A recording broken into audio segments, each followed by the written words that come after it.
준설이 불가능하여 누적된 토사의 압박으로도 댐은 이미 한계치에 와 있을 겁니다. 자연을 거스르는 게 제2의 바벨탑이 될 겁니다.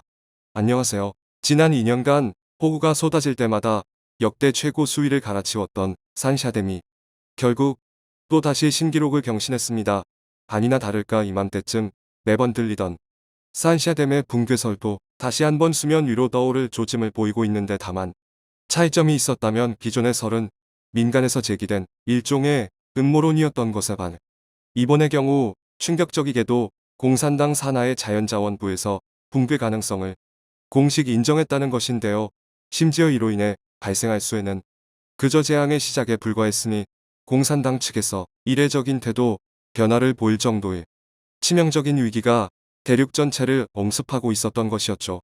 지난 2020년 중국 역사를 통째로 갈아치울 만한 홍수 사태가 발생했던 양쯔강 유역이 또다시 범람 위기를 맞이하고 있습니다. 중국 수리부 홈페이지에 따르면 후베이성 이창에 위치한 산샤댐에 초당 54,000 입방미터의 물이 유입 관련 규정에 따라 공식적으로 올해 1호 재해를 선포했습니다. 지난 3일부터 시작된 이번 비는 자링장, 민트장, 한장 등 양쯔강 지류에 집중적으로 쏟아졌는데, 시간당 130mm는 넘는 폭우가 일주일 가까이 이어지자 이미 여러 댐의 수위를 훨씬 초과했고, 어느덧 산샤댐의 유입 수량마저도 6만 입방미터를 아슬아슬하게 걸치는 수준이 됐는데요.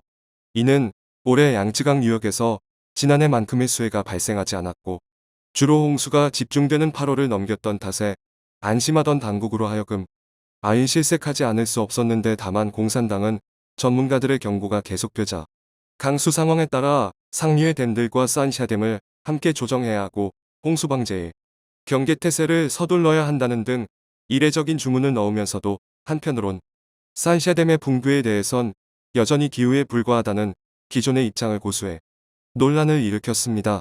하지만 그렇게 이틀이 지난 오늘 산샤댐의 수위는 역대 최고였던 지난해 167.95m 기록마저 갈아치우며 169m에 육박했고, 이는 수력 발전을 위해 한계치로 지정해 놓은 175m에서 단지 6m 남짓을 남겨놓은 상태였기에 양쯔강 수리부는 즉각 당국에 비상사태를 요청하며 예상되는 피해 지역에 위치한 모든 시민들을 긴급 대피시키기에 이르렀습니다. 중국 당국을 유난히 긴장시킨 데에는 여러 이유가 있었지만 가장 유력한 원인으로 지난해에 비해 한 달가량 늦은 홍수 현상이 지적됐는데, 이는 한 해 내리는 강수량이 일정 수준 유지된다는 과학적 법칙에 근거하여 그만큼 단기에 집중적인 물폭탄이 떨어질 수 있다는 것이고, 엎친 데 덮친 격으로 13호 태풍 끈선과 14호 태풍 찬투가 동시에 중국으로 북상 중이라는 점에서 공산당 측은 그동안 도시전설로만 여겨지던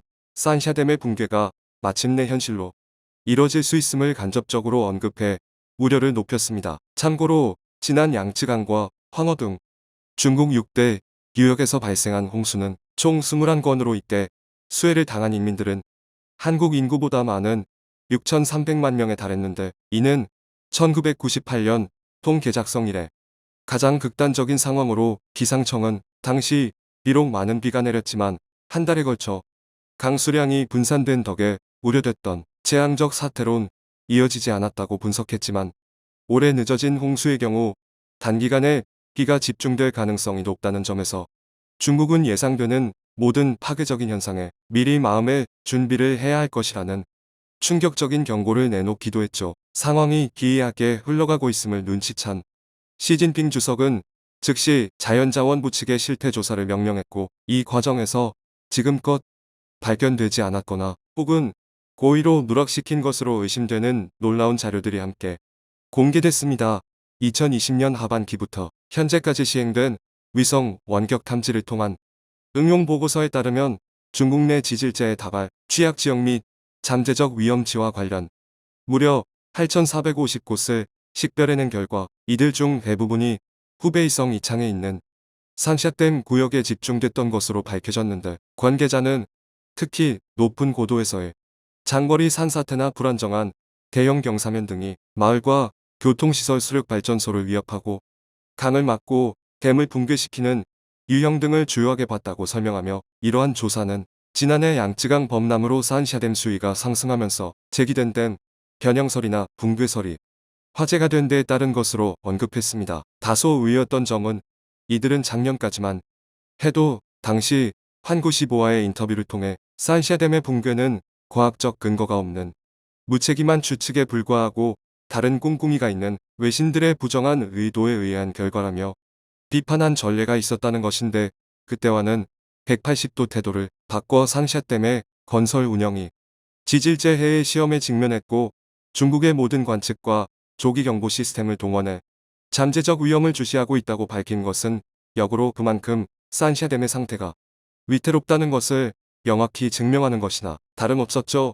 더욱이 중국 지질 전문가 선시후이는 자연재해의 잠재적 위험을 알아내는데 사용되는 고해상도 원격 탐지 결과 폭풍과 홍수가 빈번하고 연간 저수 수위 변화 등이 30m에 이르는 산샤댐 구역은 현재 제방 경사면의 지질학적 조건이 상당 수준 변화되어 있고 이것은 곧 댐의 총체적 붕괴 가능성이 높아졌다는 것을 의미한다며 앞서 100년은 거뜬할 것이라는 중국의 자신감이 이젠 더 이상 무의미해졌음을 언급하기도 했는데요. 심지어 이는 중국 수리부와 국가발전개혁위원회가 지난 11월 산샤댐 프로젝트가 전체 준공검사를 통과했다는 발표를 내놓은 직후 서방 언론들의 반박에 그들조차 100% 안심할 수 없었던지 1994년 완공 이후 무려 26년 만에 시찰됐다는 사실에서 전문가들은 현재 북상 중인 이번의 태풍이 사실상 산샤댐의 마지막 운명을 결정지을 것이라 논하기도 했습니다. 그도 그럴 것이 현재 남쪽 먼바다에서 끝없이 몸집을 불리며 북상 중인 14호 태풍 찬투는 비록 13호 끈선보다 크기는 작지만 중심 기압 920헥토파스칼, 최대 풍속이 무려 53ml초의 초강력 수준인데다 한반도 가까이 올 때까지 세력이 약해지지 않으리란 전망에 따라 이는 곧 한계치에 다다른 산샤댐의 수위를 훌쩍 넘길 강수량과 더불어 약해질 대로 약해져 있는 외벽에 돌이킬 수 없는 손상을 야기시키는 것이 이론적으로 가능했는데요. 재해 관련 해외 채널들은 중국에 존재하는 9만 8천 개의 댐 중 8만 2천 개 이상이 부정부패와 비리로 촉발된 부실 공사 문제를 떠안고 있고 여기엔 산샤댐도 예외가 아니라는 충격적인 사실에서 현재 홍수조정 능력과 안전성에 대한 문제가 끊임없이 제기되고 있는 산샤댐의 붕괴는 그저 시기상의 문제일 뿐 4억 명에 달하는 이재민과 GDP의 40% 증발이 예상되는 그때야말로 중국을 노리고 있는 퀴드 체체가 본격적으로 행동으로 옮길 타이밍이라 언급하기도 했죠. 한편 그 시각 중국 산등성 지역에선 매일같이 기괴한 현상이 벌어지며 인근 지역 주민들을 불안에 떨게 만들었는데요. 올해 폭우가 시작된 무렵인 지난 8월 말 질병예방통제센터 측은 빈저우의 한 마을에 살고 있던 중학생 한 명이 고열과 구역질 등의 증상을 보이자 마을 의원으로 옮겨져 치료를 받았지만 결국 의식불명 상태에 빠졌고 대학병원으로 이송 도중 숨진 사실을 보도하며 이것은 같은 지역에서 벌어진 한 도축업자의 사망과 무관하지 않을 것이라는 추측을 내놨습니다.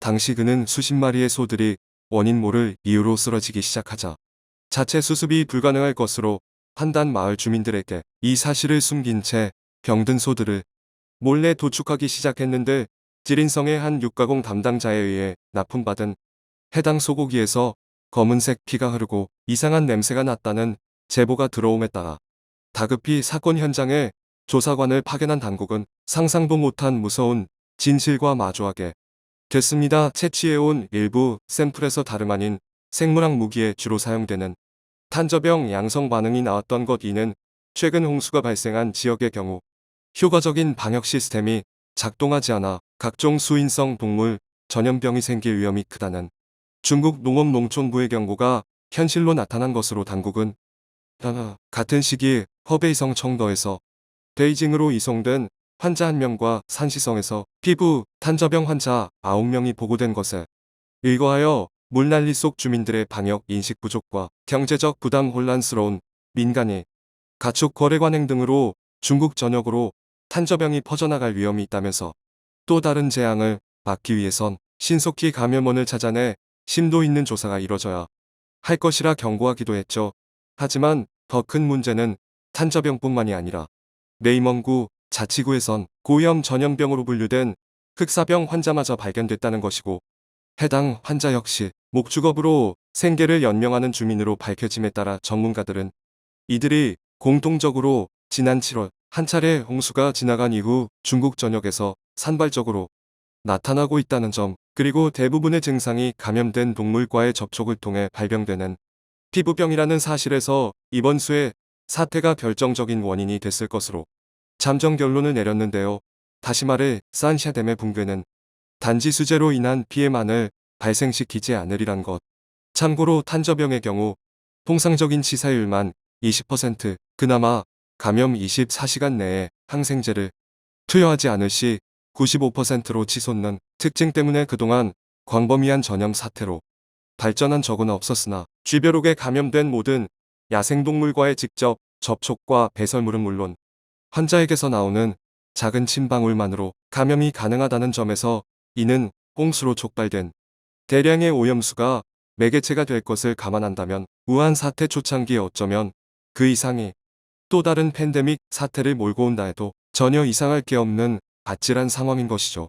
막대한 담수의 유입으로 한국 역시 적지 않은 피해가 예상되는 산샤댐의 붕괴. 중국의 기술을 다소 신뢰하긴 어렵지만 제발 이 댐만큼만 제대로 만들어졌길 바라보며 청중의 일부 의견. 전 세계 어느 댐이라도 최고 수위가 넘었다고 무너지게 됨은 없습니다.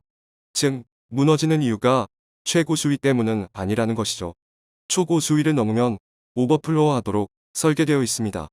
중국인과 중국 상품의 입국을 철저히 제한하는 대책을 세워야 할 것 같습니다. 질병이 대폭적으로 퍼지기 시작하면 여러 면에서 우리가 이루어 놓은 결과들을 한순간에 재기불능 상태로 파괴할 가능성이 높습니다. 이젠 산값에 택하는 중국의 저질 상품이 국민의 안전을 얼마나 위협하는지 대책을 강화해야 합니다. 중국인들을 특별히 단속해야 합니다. 적에 무너지면 직접적 피해보다 중국 최대 곡창지대 붕괴라는 최악의 간접 피해로 억 단위로 굶어 죽을 거임. 샨샤댐으로 생기는 중국 피해는 모르겠고 그 여파로 중국의 온갖 쓰레기 오염 물질이 우리 해역으로 유입될 수 있다는 것이 신경 쓰인다. 또한 민물이 대량 유입으로 수상 생태계의 변화도 너무 신경 쓰인다.